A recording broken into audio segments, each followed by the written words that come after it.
we can go straight into the pay-per-view tomorrow night, Hell in a Cell. Short card. I believe it's only 5 matches, right? They've added another one last night, so now we're at 6. Okay, 6-match card. Yeah, 3 single matches, 3 titles. 2 of the titles are in Hell in a Cell. So let's start out with just not the non-championship. So we'll go to the one that you really like, Steve. And we'll start with Cesaro versus Seth Rollins. Yeah, to me, this should be the Hell in a Cell match based off of the story that they've told. This is exactly why you have a Hell in a Cell match. Didn't really care for the interaction between them two last night on SmackDown. I enjoyed the idea of the face-to-face with them two calmly talking to each other. The ending was super cheesy though, with Cesaro just getting up and pushing him over in the stool and Rollins falling down, looking like a turtle on his back. Just didn't really do anything. Yeah. I didn't like that because, kind of like your point on Bianca being the bully, it kind of felt like that's a heelish move. Like that's something that Seth should have done to Cesaro more than Cesaro to Seth.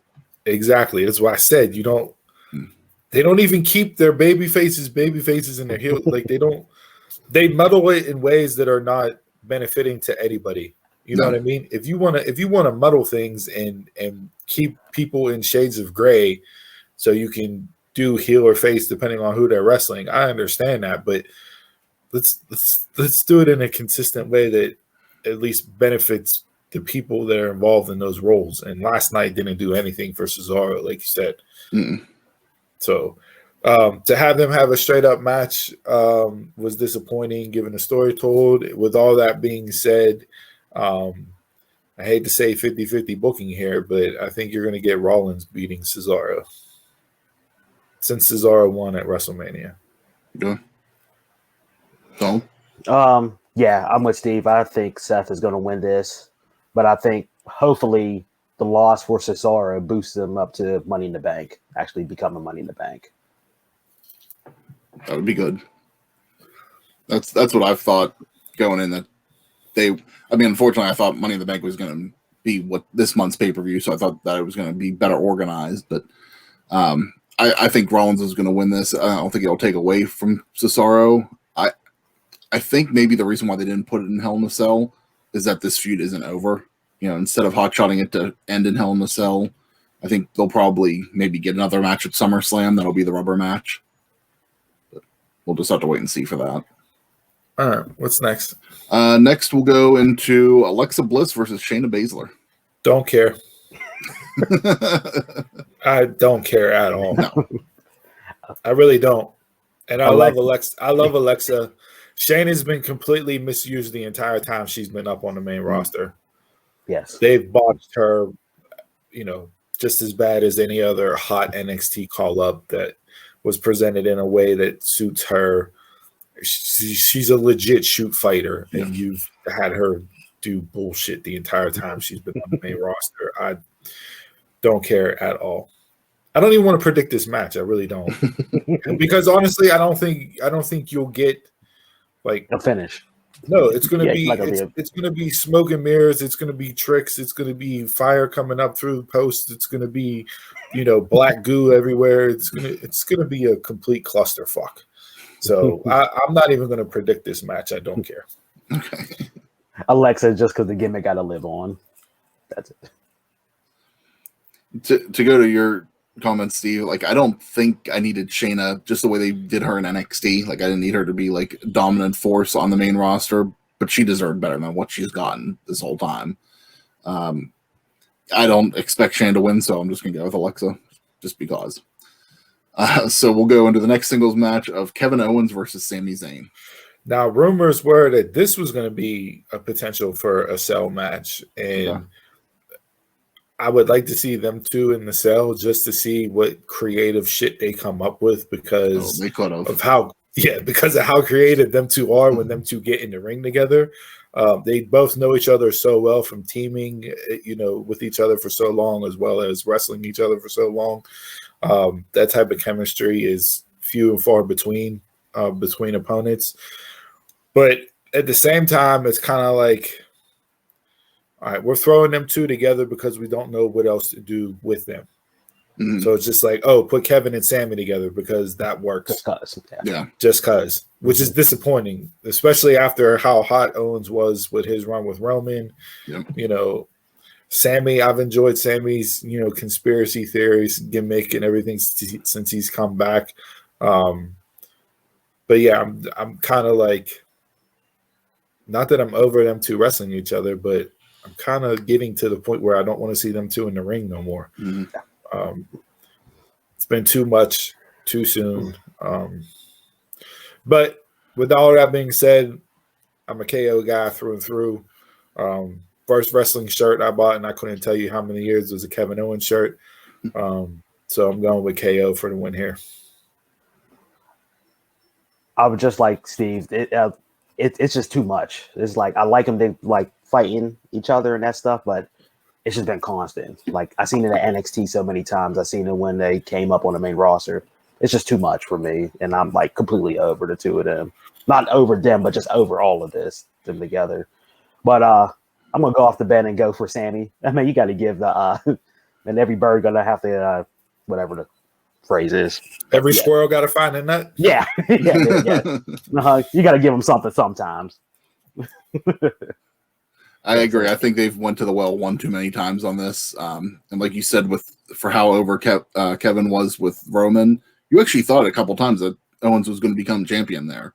And it's just like if they would have just kept that momentum going, you know, he could at least been still in the title picture or an Intercontinental title picture right now. But yeah, again, when they don't have anything for these two, they just go back to that well, and it's been running a little dry lately. I could see either way. I'm gonna go with Owens though. I could see Sammy winning, just like you said, Donald. They just to give him the win, but I'm gonna go with Owens. So we'll go into the first championship match, which is the Raw Women's Championship: Rhea Ripley versus Charlotte Flair. Another they went too much. Now, is this in the cell or no? This is not right now, at least.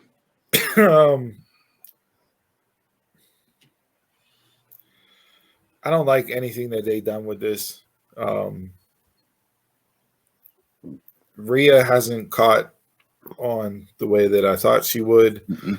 Charlotte, since coming back in that, that quote unquote pipe bomb promo that she cut her first night back, and everybody was so enthralled with it. She's been just there for me. The person that should be in this match isn't in the match, and that's Nikki Cross. She's beaten both of them consistently this entire build to this match. Whether it's beat the clock, whether it's teaming with Asuka, she's won all the matches. So to me, it's like you've built her up, and yet she's not challenging for the title. You have the two people that have lost consistently to her over the last month face each other for the title. Mm. Just doesn't make any sense storyline wise. I don't care either way. Doesn't matter who wins this match. It's not going to do anything to help the women's division on Raw, which is sad to say, because when you got this match at WrestleMania for the NXT belt, I was pumped for it. And, that match was what it was. But now I don't care. So Nikki called next. Who cares if Nikki called next, Jason? She should be getting it now. Like, why does she have to call next? She just beat the champion and the number one contender multiple weeks in a row. And since when? I was going to say since when, but it's been that way this year. Anytime you call it, you get your match. So point to the side. I'll go with Charlotte. I haven't followed the Raw Women's title stuff in like so long, probably since WrestleMania. So I don't care about the match. It doesn't bother me one way who wins the title or not. That's how bad the division is. So I don't care. Yeah. I haven't followed, so I really don't know the story. Like, I didn't know Nikki Cross's involvement all like that. But Steve, you texted last night that Becky was backstage at SmackDown last night. So if she's coming back, is she going back to Raw, which is technically the brand she's on? Do they move her to SmackDown? Well, according to the website, they wait for the draft. According to the website, she's listed as a SmackDown superstar. Okay. But she was Raw Women's Champion before she left. Yeah. Mm-hmm. Because So I could see them giving this title to Charlotte tomorrow night, and then So you go back to that well again? maybe do Becky Charlotte at SummerSlam. But I mean, with Seth and Becky, being a couple and just having a baby and everything else, I don't think you would have them on opposite brands. yeah, And rumor has it that they've been talking and contemplating on how to bring Becky back for months now. Just can't come up with anything. So maybe she was just there last night just because. could be. But that it's. I think you save Becky for the draft, which I know people don't want to hear because that's another 2 to 3 months away. Yeah, I wouldn't mind seeing her come back for SummerSlam to have a match. I mean, it'd be a good build, but her coming back the night after, SmackDown after, I think would be bigger. Yeah. So. Yeah, but we'll go into the WWE Championship. That's a last chance Hell in a Cell match. Bobby Lashley versus Drew McIntyre. Last chance. How many last chances is this Scottish warrior psychopath Mel Gibson Braveheart character supposed to get? Oh, he'll get another one after this. Even if he loses, he'll get another one. He's been in the title picture since he won the title. Yeah. He's literally been in the title picture for over a year. When's the last time that has happened for a challenger? Yeah. He held it. He dropped it quickly to Orton, won it back, held it, lost it, to the Miz and shenanigans at the Chamber, and since then he's still been in the title picture. Mm-hmm. They have nobody on Raw. No. I don't care about this match. No. It's another one. And again, this is something that, even though they've been feuding for as long as they have, the feud itself does not deserve to be inside of a cell. It just doesn't. It doesn't fit the gimmick for the match. Just two big dudes in a match. That's all. I'll say Lashley because I don't need Drew with another belt run right now. Mm-mm. Lashley. Yeah, I hope Lashley too. You want to know what the most interesting part of this Drew Lashley build has been, and it's only been the last 2 weeks or so, 2 to 3 weeks. The most interesting part of this feud has been MVP's interactions with Kofi backstage. That has been the most entertaining part of this feud. I haven't watched it, and it's two individuals that aren't even in the match.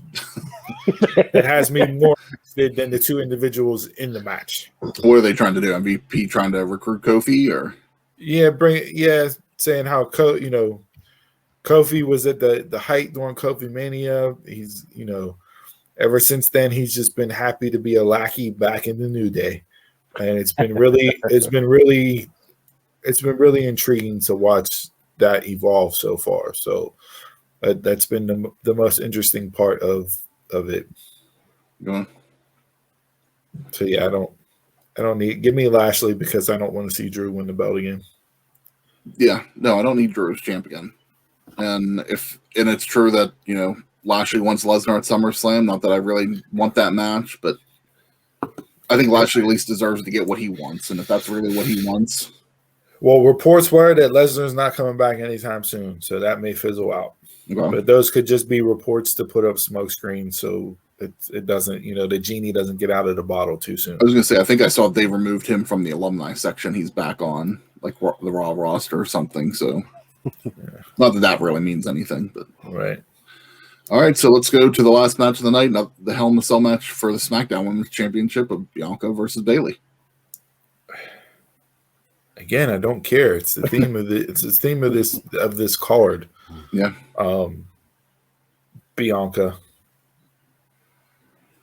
Just because Bianca got to keep it, Sasha's coming back when live crowds when they start going on the road, and I think you have Banks Belair too at SummerSlam. That's fun. Yep. Same reasons. Yeah. The exact same reasons. Bianca. Round the horn. All right. Are you actually going to watch the pay-per-view tomorrow night after discussing this card? I'm not. I'm not.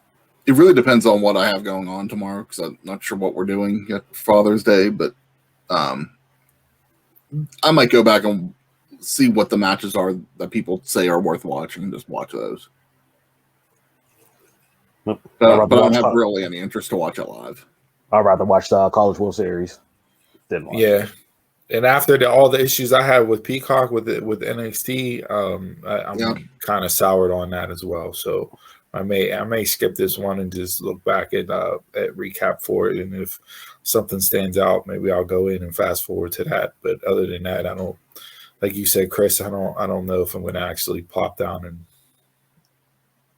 put 2.5 to 3 hours of my time into the show.